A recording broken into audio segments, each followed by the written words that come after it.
lunak. Nah, di praktikum kita jadikan satu ya. Jadi ada jaringan keras, ada jaringan lunak di situ. Oke, saya mau share screen.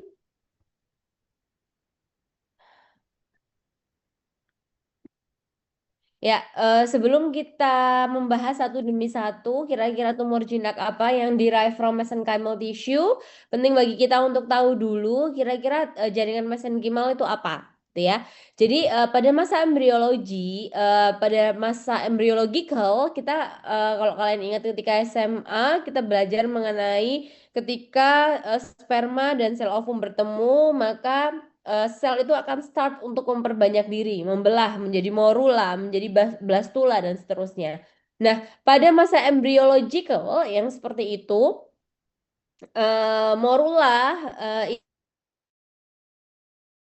itu memiliki 3 jenis germ cell layer. Jadi terdiri atas 3 lapisan utama yang disebut dengan lapisan ectoderm, endoderm, dan mesoderm. Di mana tiap lapisan ini menjadi cikal bakal jaringan-jaringan tertentu. Contohnya untuk ectoderm itu akan membentuk epithelium yang cover our body parts gitu ya. Kemudian ectoderm juga give rise of some nervous system. Kemudian endoderm ini akan menjadi gastrointestinal tract. Kemudian mesoderm ini yang akan menjadi jaringan ikat pada secara general, secara umum. Ya, jadi mesoderm inilah yang menjadi cikal bakal jaringan mesenkimal yang menjadi jaringan ikat setelahnya. Di mana kalian sudah tahu bahwa tubuh kita, most of our body itu consists of connective tissues, soft tissues dan connective tissues. Kira-kira sel-sel apa saja sih yang memiliki yang berasal dari mesenchymal tissue? Yang merupakan bagian dari mesenchymal tissue underline adalah fibroblast. Ini sangat well known sekali ya, ini sangat common kita temui dari awal pertemuan di mata kuliah dan praktikum patologi. Kalian sangat familiar with fibroblast. Kemudian ada mesothelium, endothelium, adipocyte, ada myoblast, chondroblast, dan osteoblast. Oke, kita ke tumor jaringan mesenkimal yang pertama, yaitu fibroma, di mana fibroma ini merupakan tumor jaringan mesenkimal yang paling sering ditemui di dalam oral cavity. Ya, nama lainnya adalah irritational fibrom. Kalau misalnya dia ini muncul pada gingiva, kalian bisa menyebutnya sebagai Epulis fibromatosa. Tapi kalau misalnya dia keluar outside gingiva, kalian nggak boleh menyebutnya sebagai fibromatosa. Ya, karena yang namanya Epulis itu artinya on the gum, jadi dia exactly harus merupakan lesi yang ada di gingiva. Outside gingiva, kamu nggak boleh nyebut ini sebagai Epulis. Nah, kembali ke penamaan lain dari fibroma adalah irritational fibrom. Kenapa dia dinamakan irritational fibrom? Karena memang penyebab utamanya, etiologi utamanya adalah local irritation. Ya, kenapa dia lebih common disebut dengan irritational fibrom? Fibroma ini dipercaya sebagai munculnya fibroma di salah satu studi juga disebutkan bahwa karena adanya irritational fibrom, maka jaringan lokal akan berusaha untuk melakukan healing sehingga chronic repair process atau chronic healing process ini akan membentuk jaringan granulasi yang ter em, yang mengalami fibrosis. That's why fibroma ini muncul. Ya, ada studi yang mengungkapkan seperti itu. Kalau kita ingin tahu kira-kira fibroma itu kenapa sih dia muncul, ya.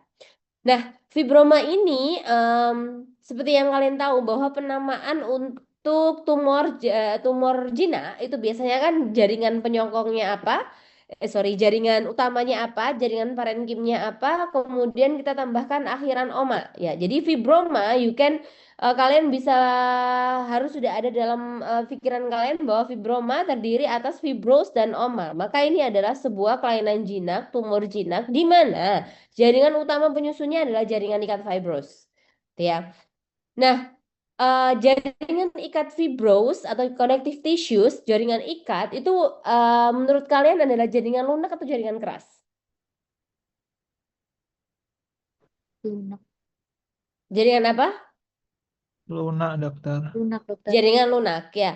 Jadi kalau misalnya ada tumor yang itu merupakan jaringan lunak, maka konsistensinya antara dua. Antara dia berkonsistensi lunak, soft, inkonsistensi, atau firm, atau padat kenyal.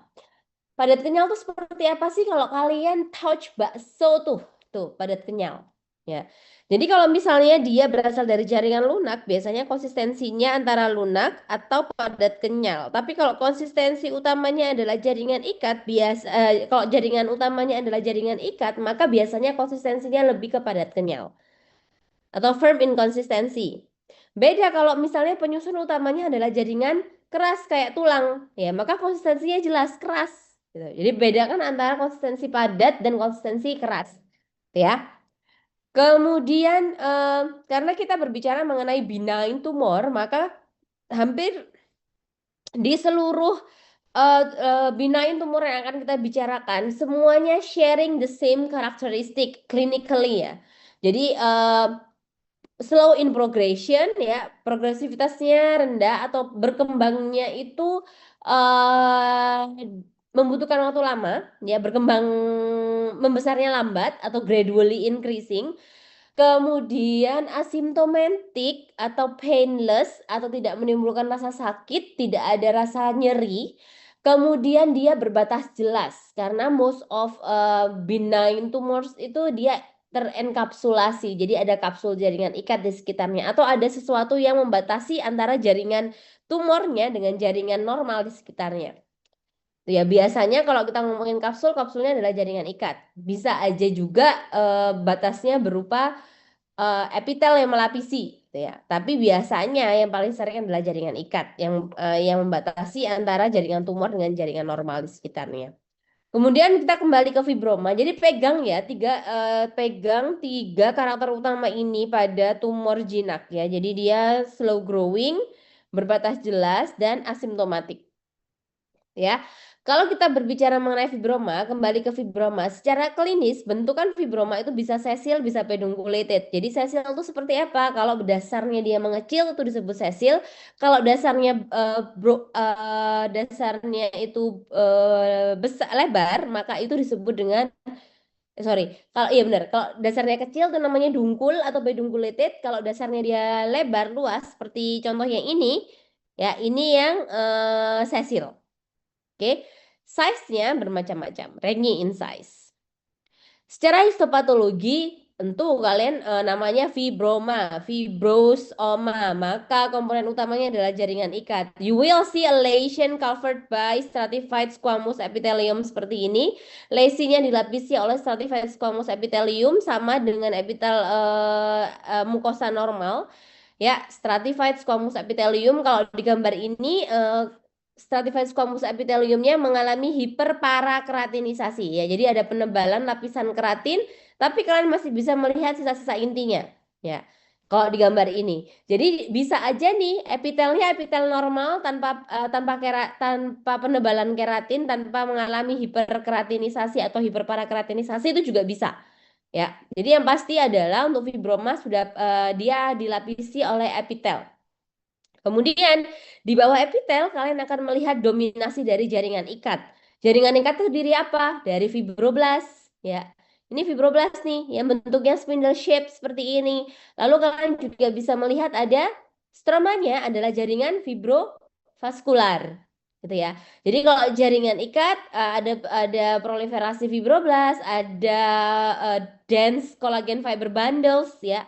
Kemudian kolagen fibersnya itu bisa membentuk susunan tertentu, misalnya radier atau sirkular atau tidak membentuk susunan apapun. Kemudian pembuluh darah ya, stromanya adalah jaringan fibrovaskular. Nah, di sini kalian juga bisa melihat nih, ini adalah lapisan epitelium yang ini contohnya yang nggak mengalami keratinisasi, hiperkeratinisasi ya. Jadi ini stratified squamous epithelium normal. Di bawah epitel kalian bisa melihat jaringan ikat, dominasi proliferasi dari fibroblast, ada sabut kolagen fiber bundles, kemudian stromanya jaringan fibrovaskular. Ini sama. Nah, ini adalah kemungkinan fibroma yang akan kalian lihat di slide. Kalau kalian lihat di sini, sabut kolagennya tersusun radier ya. Jadi dia membentuk berkas-berkas seperti ini. Ya, ada susunannya ya, radier ini. Kemudian ini adalah pembuluh darah. Sel radang kronis bisa kalian temukan tapi tidak dominan ya, ya. Jadi jaringan di bawah epitel ini didominasi oleh sabut kolagen atau jaringan ikat ya. Selanjutnya adalah lipoma. Kalau tadi kita berbicara tentang fibroma adalah tumor jinak yang komponen utamanya adalah jaringan ikat. Kalau lipoma, komponen utamanya adalah sel-sel adiposit, ya, sel-sel lemak atau adiposit. Ini adalah neoplasm of fat. Sebenarnya dia uncommon terjadi di rongga mulut, tapi cukup sering kita temukan pada area kutan ya. 15-20% dari lipoma itu muncul di area kepala dan leher, namun hanya 1-4% saja yang terdata muncul di oral cavity. Kemudian secara klinis nih beda nih sama fibroma tadi ya, terutama konsistensinya. Tapi kalau ciri-ciri utama jinaknya itu sama-sama slow growing, asimptomatik, berbatas jelas. Konsistensinya dia lunak karena isinya adiposit. You can imagine kalau misalnya ada lemak lemak ayam tuh gimana sih konsistensinya, lemak-lemak itu pasti lebih soft ya. Kemudian size-nya varies, warnanya bisa seperti mukosa normal seperti ini atau warnanya agak kekuningan pun juga bisa, ya. Secara histopatologi, kalian harus bisa menyebutkan sel apa dulu yang berproliferasi. Terdapat proliferasi dari sel-sel adiposit atau sel-sel lemak, ya, dengan sitoplasma nampak jernih, tampak kosong, ya, karena apa? Lemaknya dia larut saat processing jaringan dan inti selnya ada di area esentrik atau periferal atau di area pinggir di perifer, ya. Kemudian stromanya apa? Stromanya adalah jaringan ikat yang membentuk septum. Seperti ini. Ini adalah proliferasi dari sel-sel lemak. Ini skematik figurnya ya. Kalau ini gambaran aslinya, ini adalah sel-sel lemak.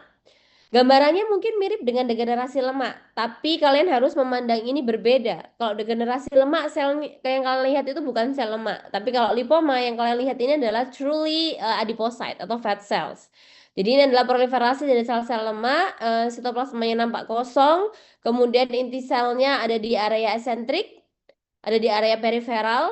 Stromanya adalah jaringan fibrovaskular sebenarnya, tapi ada yang lebih berkarakter lagi, lebih berciri lagi. Connective tissue-nya, jaringan ikatnya biasanya membentuk septum-septum, membentuk ruang-ruang ya. Jadi kayak gini. Ini adalah jaringan ikat nih yang warnanya pink. Dia membentuk ruang-ruang yang isinya adalah adipocyte. Oke, selanjutnya adalah osteoma. Osteoma kalau kita berbicara klinisnya, osteoma itu dibagi menjadi 3 ya sebenarnya kalau kalian ingat kuliah saya kemarin.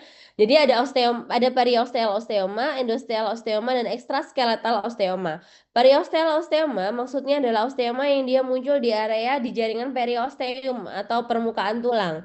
Kalau endosteal osteoma adalah osteoma yang muncul dari medullary bone, dari sumsum tulangnya, dari dalam gitu ya. Kalau misalnya extraskeletal osteoma adalah osteoma yang tidak ada relation sama jaringan tulang. Jadi dia keluar nih. Dia muncul di luar jaringan tulang. Yang paling sering itu di antara otot, jaringan otot, yaitu extraskeletal osteoma. Secara klinis, karena osteoma ini adalah proliferasi dari sel-sel pembentuk tulang ya, ada banyak tulangnya di situ, maka tulang ini adalah jaringan keras. Maka konsistensinya sudah jelas, keras gitu ya. Berbatas jelas, konsistensinya keras. Kalau misalnya dia periosteal osteoma, itu akan lebih terlihat jelas lagi. Kenapa? Karena dia ada di permukaan, sehingga pembesarannya sedikit aja sudah bisa ketahuan dari luar. Kalau endosteal osteoma itu karena dia munculnya dari dalam, kalau ukurannya tidak terlalu besar, maka akan sulit untuk dinotis. Sehingga seringkali endosteal osteoma ini ditemukan secara tidak sengaja ketika pemeriksaan radiografis rutin. Kemudian osteoma ini kan juga merupakan suatu tumor jinak, maka karakternya secara general itu sama dengan yang lain. Dia slow growing, asimptomatik, dan berbatas jelas. Ya. Secara histopatologi, osteoma dibagi menjadi dua tipe, dua macam. Yang pertama adalah kompak osteoma atau osteoma kompakta dan cancellous osteoma atau osteoma spongiosa. Apa yang membedakan di antara keduanya? Yang membedakan adalah komposisi antara jaringan tulang kerasnya dengan medullary bone-nya, dengan fibrofatty marrow-nya, dengan marrow space-nya. Itu sama ya artinya. Jadi kalau misalnya kompak osteoma, komponen tulang padatnya lebih banyak.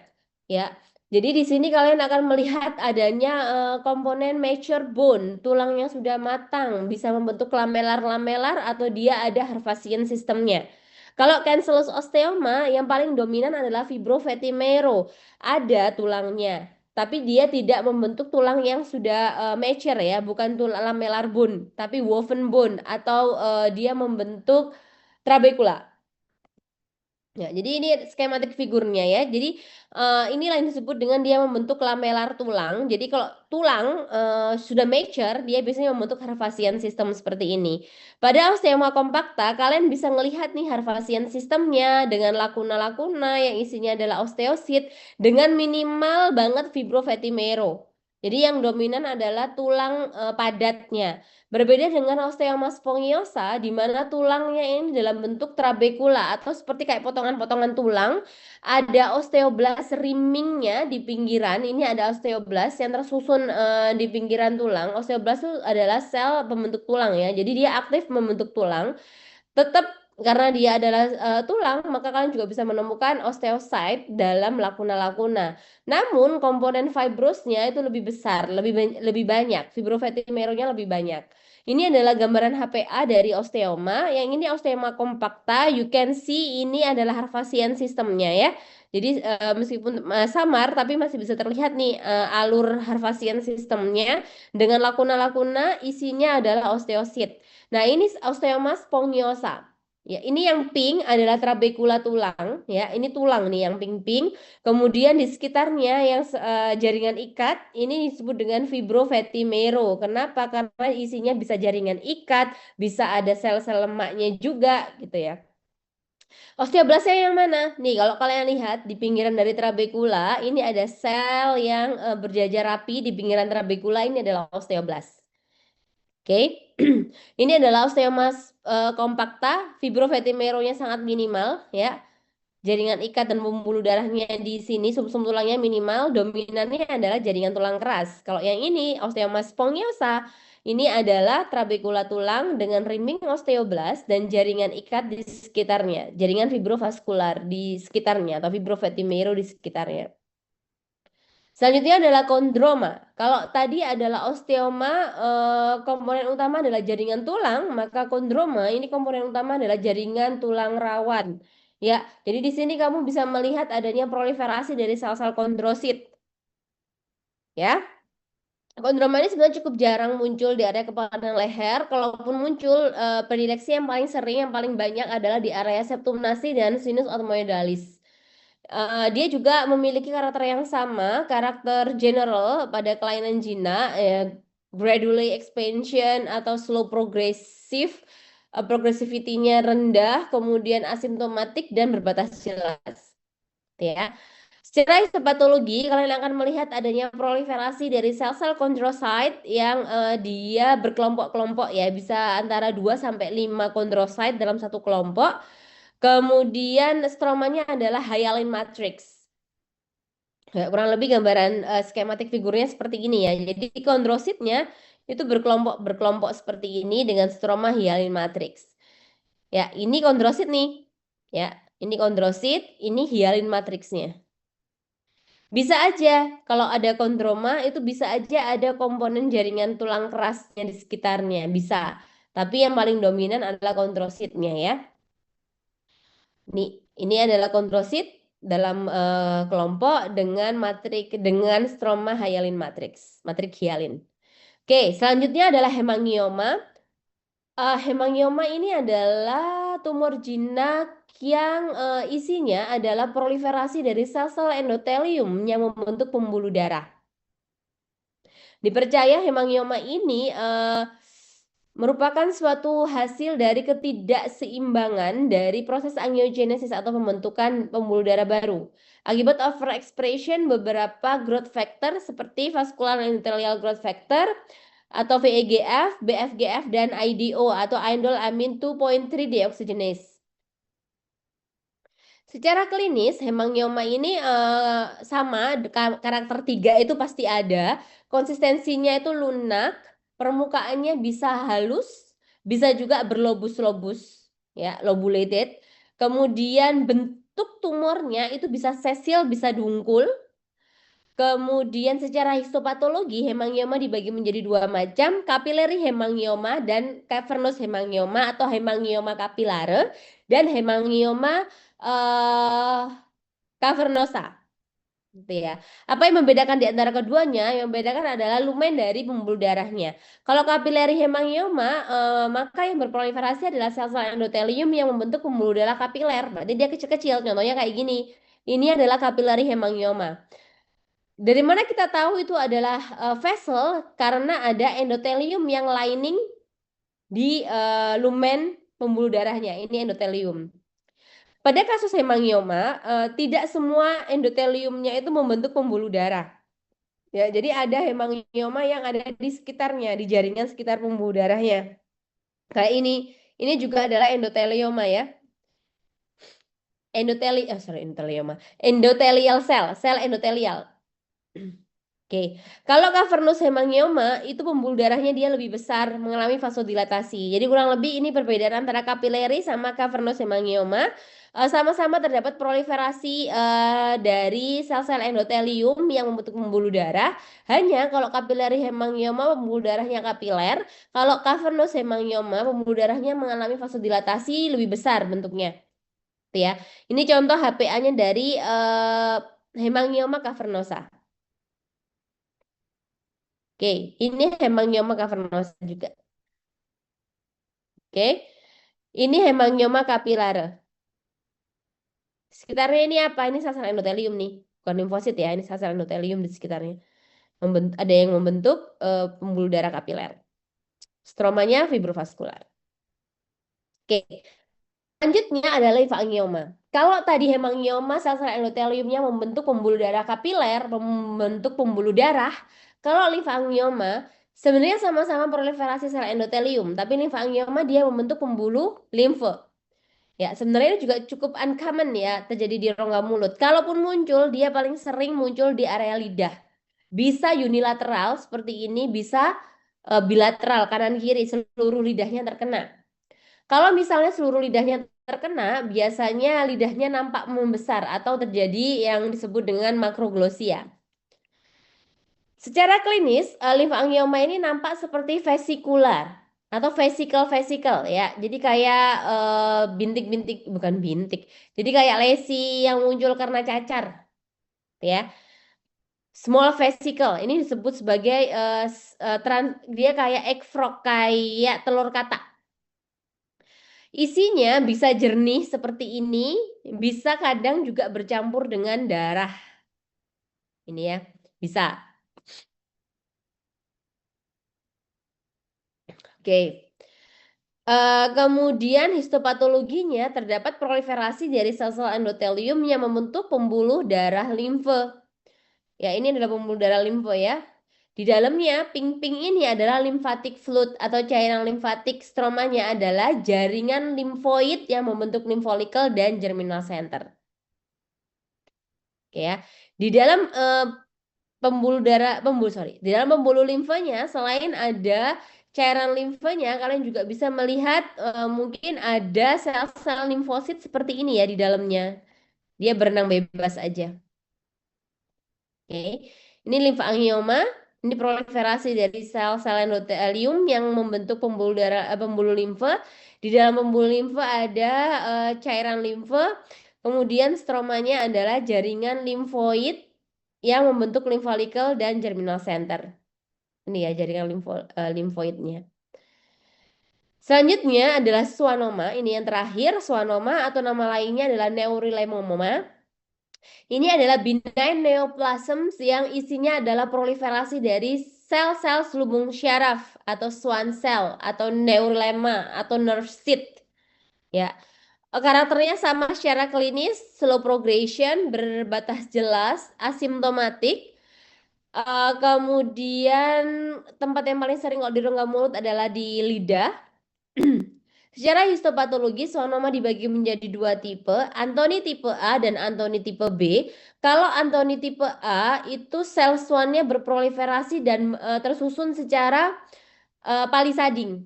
Ya, jadi dia berjajar rapi, berdiri seperti domino yang disusun kayak gitu. Kemudian di antara sel-sel Schwann yang membentuk susunan palisading ada area dengan less selular. Jadi area yang kayak area kosong itu disebut dengan Verruque Badis. Nanti di gambar selanjutnya saya lihatkan yang lebih jelas ya. Kalau Anthony type B itu sel Schwann-nya, proliferasi sel Schwann-nya tidak membentuk susunan tertentu. Jadi dia hanya tersebar begitu aja tanpa ada susunan tertentu. Ya, ini skematik figurnya. Ini adalah gambaran dari schwannoma. Ini yang disebut dengan Verruque Badis. Ya, ini Anthony type A. Ini disebut dengan Verruque body. Jadi kalau kalian lihat ada area yang less cellular, tidak ada sel di dalamnya, ya aselular. Ini yang disebut dengan Verruque bodies. Kemudian ini adalah sel Schwann. Bentuknya sama nih kayak fibroblast spindle shape, ya. Jadi kalau misalnya dia membentuk pattern Anthony type A, kita bisa mudah untuk mengenali oh itu adalah schwannoma. Tapi once dia membentuk dia patternnya adalah Anthony type B, di mana tidak ada bentukan yang spesifik, it's quite difficult to define. Biasanya kita akan melakukan pengecatan imunohistokimia lanjutan dengan protein S100 untuk bisa identify kira-kira ini sel Schwann atau sel-sel fibroblast. Gitu ya. Jadi kalau dia schwannoma harusnya dia positif dengan antibodi S100. Apakah dalam satu lesi bisa ditemukan dua jenis pattern yang berbeda? Iya, bisa. Dalam satu masa tumor kita bisa menemukan Anthony type A dan Anthony type B bersamaan. Oke ya. Baik, demikian pengarahan praktikum dari saya. Ada pertanyaan? Jelas? Atau mau yang mana yang tidak jelas?